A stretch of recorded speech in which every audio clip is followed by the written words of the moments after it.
سود مومن نہ مال غنیمت نہ کشور کشائی۔ السلام علیکم ورحمۃ اللہ وبرکاتہ۔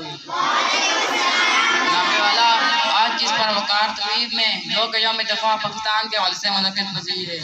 مجھے لفظ کشائی کی سعادت مل رہی ہے۔ 6 ستمبر 1965 نابے والا یہ وہ دن تھا جب ایک گیدڑ نے شیر کے پنجرے میں ہاتھ ڈالنے کی کوشش کی تھی۔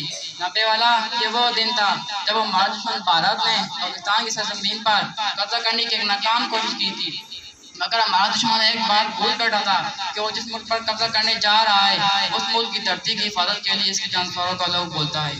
نابے والا اگر ہمارا دشمن ایک بات بھول بیٹھا تھا کہ وہ جس ملک پر قبضہ کرنے جا رہا ہے اس ملک کی دھرتی، اس ملک کی بنیاد سے مدینہ پاک کی طرف سے لا الہ الا اللہ پر رکھی گئی۔ نابے والا اگر ہم تاریخ کے اوراق پلٹ کر دیکھیں تو ایسی تعداد مثالیں ملتی ہیں جو یہ ثابت کرتی ہیں کہ فتح لہو مانگتی ہیں، اور یہ لہو ہے کہ جس کی وجہ سے تاریخ اپنا روح بدلتی ہے۔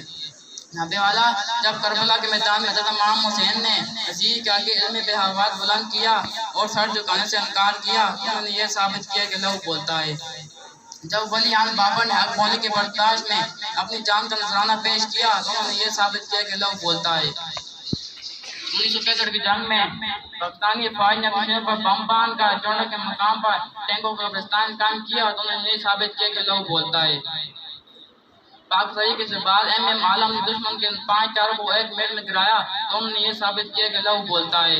لیکن آج کے برسر اقتدار کے لوگ اس بات سے ناآشنا ہیں کہ لہو جان دینے کی نوید بھی سناتا ہے، ضرورت پڑنے پر بولتا بھی ہے۔ دور حیات آئے گا قاتل قضا کے پاس، دور حیات آئے گا قاتل قضا کے پاس، ہے ابتدا ہماری تیری انتہا کے بعد۔